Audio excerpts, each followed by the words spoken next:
मित्रांनो, मी आलो आहे लेंगरे तालुका खानापूर जिल्हा सांगली येथे. इथं पारंपरिक एक मैदान होते बैलगाड्याच्या शर्यतीचं. मी फाटीवरच आहे. तर आढावा घेऊया की मैदान नक्की कसं होईल, ह्या मैदान घेण्यामागचा उद्देश काय, बक्षिसाची रूपरेषा कशी आहे, हे सगळं विचारूया. आता गावकरी आहेत, ग्रामस्थ आहेत आणि माझ्याबरोबर एक ज्येष्ठ बैलगाडी मालक आहेत. नक्की हे मैदान काय कारण काय आहे घेण्याचं?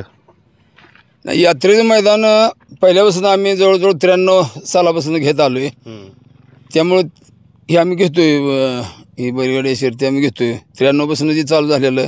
मध्ये लॉकडाऊनमुळे थोडा ब्रेक झाला, त्यामुळे थांबलं. नंतर पुन्हा आम्ही आता हे चालू केलं आहे. जवळजवळ 30 वर्षाची परंपरा आपण परंपरा आहे. बरं, आता बक्षिसाची रूपरेषा बघूया. मैदान पारंपरिक होते, त्यामुळं कशी राहील रूपरेषा? नमस्कार. सर्वप्रथम आपल्या न्यूज चॅनलचं आम्ही स्वागत करतो. लेंगरेची ही यात्रा फार परंपरेनुसार आहे. त्यातलं बैलगाडी शर्यत ही 1993 पासून म्हणजे जवळपास 30 वर्षाचा प्रदीर्घ अनुभव आहे. एकूण स्पर्धेमध्ये तब्बल 7 बक्षिसं या ठिकाणी ठेवलेली आहेत. ते बक्षिसाचा क्रम आपल्या या ठिकाणी सांगू इच्छितो. 7व्या क्रमांकाचे पारितोषिक आहे ते ₹11,000 श्री रामहरी डेकोरेटर्स भानुदास सदाशिव शिंदे यांच्या सौजन्यातून आहे. 6व्या क्रमांकाचं पारितोषिक आहे ते ₹21,000 श्री सोहेल शेठ मनेर व मित्रपरिवार यांच्या सौजन्यातून. 5व्या क्रमांकाचं पारितोषिक आहे ₹31,000 बाळासाहेब कोले चेअरमन रामचंद्र फुके विजय शेठ निकम यांच्या सौजन्यातून. 4थ्या क्रमांकाचं पारितोषिक आहे ₹41,000 श्री शांताराम शेठ शिंदे पाटील श्री श्रीरंगांना शिंदे पाटील यांच्या सौजन्यातून. 3य क्रमांकाचं पारितोषिक आहे ₹51,000 कुमार भगवान मोहिते यांच्या सौजन्यातून. 2य क्रमांकाचं पारितोषिक आहे ₹71,000 श्री महेंद्र शेठ शिंदे पाटील व साई उद्योग समूह प्रकाश शेठ बागल यांच्या सौजन्यातून. आणि 1ल्या क्रमांकाचं पारितोषिक आहे ₹1,00,000 कैलासवासी समृद्धी युवराज शिंदे पाटील यांच्या सौजन्यातून. यासह ढाल त्यासह सेमीमध्ये येणाऱ्या प्रत्येक गाडीच्या ठिकाणी ₹2,000चं पारितोषिक आहे. ही जी स्पर्धा आहे ती अखिल भारतीय बैलगाडा शर्यतीच्या नियमानुसार या ठिकाणी होणार आहे. आणि यासह या स्पर्धेची जी प्रवेश फी आहे ती ₹1,000 आहे. तर अशा पद्धतीने ही पारितोषिक आहेत.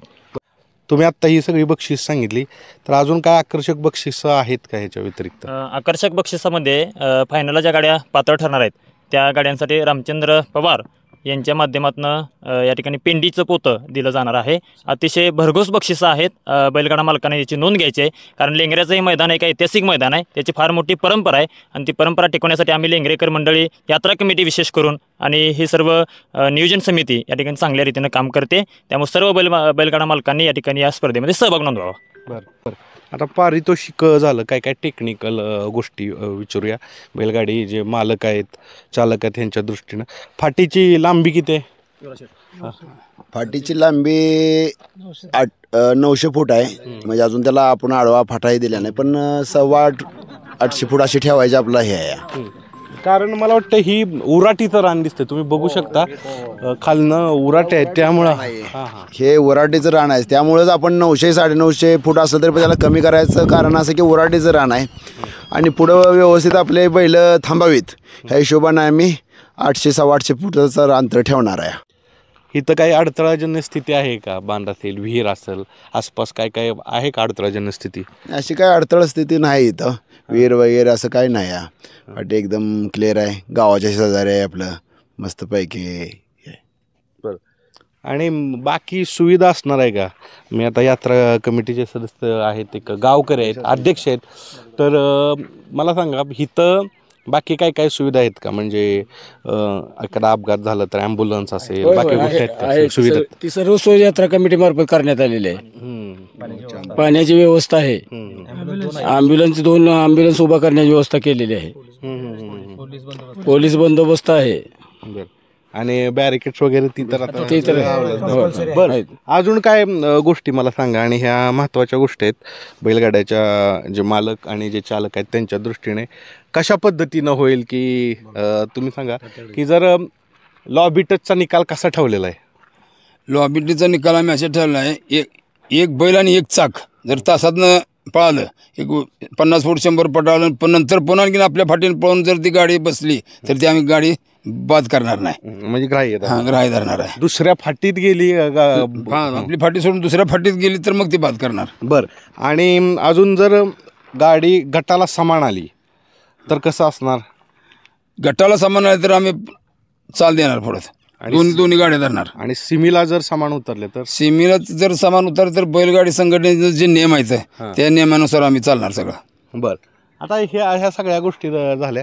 मी जाणीवपूर्वक जे बैलगाड्यातले, आता तुम्हीच सांगा, तुम्ही एवढ्या वर्ष बैलगाड्यात छंदत आहे, फाटी कशी आहे पाळण्यासाठी, म्हणजे कशी आहे, कशा पद्धतीनं आहे? कटनाचं रान दिसतंय हो का मित्रांनो, मी आवर्जून दाखवतो. कटनाचं रान आहे आणि त्यामुळं कटनाचं रान असून थोडे उराटीची फाटे आहे, त्यामुळं चांगलं आहे, म्हणजे रान पाळण्यासाठी योग्य आहे. आता अजून काय सांगाल तुमच्या अनुभवानं? फाटे म्हणाल तर फाटी एक नंबरची फाटी आहे, थोडीशी उराटी आहे आणि कटनाची असल्यामुळे त्याचा काय परिणाम होणार नाही तसा काय. आणि फाटी एक नंबरची आहे, पुढं मैदान आहे, भरपूर गाड्या अडवायला हे सगळं, त्याबद्दल फाटी काय काळजी करायचं काय काम नाही. बरं. आता महत्त्वाचं मैदान कधी होतंय, नाव नोंदणी कधीपासून चालू झाली आहे? ऑनलाईन आमची आजपासून चालू झालेली आहे. आज 7 तारीख, आजपासून आमची ऑनलाईन नोंदणी चालू आहे आणि 8 तारखेला संध्याकाळपर्यंत नोंदणी चालू राहील. मैदान 9ला, मैदान 9 तारखेला आहे. 9 तारखेला. ठीक आहे. मैदान दिवशी नाव नोंदणी होणार का? आता त्याचं कसं आहे, जरा पहिल्यांदा आमचं 2-3 वर्ष खंडित पडल्यामुळं जर समजा विलंब जर लागेल आणि पहिल्यांदा असल्यामुळं जर समजा गाड्या जर कमी नोंद झाल्या तरी सकाळपर्यंत सुद्धा आम्ही थोडंसं प्रयत्न करून म्हणजे नोंद करून घेऊ. आणि आता फाटीचं मी थोडं माहिती घेतो, कारण त्यांच्या जे बैलगाडी मालक आहेत त्यांच्या दृष्टीनं जे येतात पहिलं घेऊन, त्यांच्या दृष्टीनं महत्त्वाच्या गोष्टी. साधारण फाटी 14 फूट आहे, आतून 14 फूट फाटी बघत असाल. आणि सांगितलं जसं कटनाचे आहे, उराटीत आहे आणि अडथळाची कुठली स्थिती नाही. बघू शकता तुम्ही फाटी आहे बऱ्यापैकी 850-900 फूट आहे फाटी. तर जास्तीत जास्त ह्या मैदानाचा लाभ बैलगाडी शौकीनाने घ्यावा. आणि आजपासून नाव नोंदणी चालू होते, त्याचा नंबर वगैरे देतो आहे. आणि लोकेशन सांगा कसं यायचं ह्या मैदानाला, जर काही प्रेक्षक असतील किंवा बैलगाडी मालक असतील तर कुठं आहे लोकेशन आहे मैदानाचं? गावाला लागून गावाच्या पश्चिमेला आहे, खंडोबाच्या मंदिरापासून शेजारी वाळूज रोडला, आणि MSCBचं सबस्टेशन आहे त्याच्या पाठीमागं. चालेल. तर जास्तीत जास्त येऊन या मैदानाची शोभा वाढवाई. मैदान होते 9 तारखेला आणि नाव नोंदणी होते. आज उद्या नाव नोंदणी चालू आहे आणि मैदानात दिवशी जर नाव नोंदणी कशा पद्धतीनं झालेलं आहे, किती गाड्यांची नाव नोंदणी झाली त्याच्यावर डिपेंड होईल. तर लाभ घ्या आणि या लेंगरे, तालुका खानापूर, जिल्हा सांगली येथे. धन्यवाद.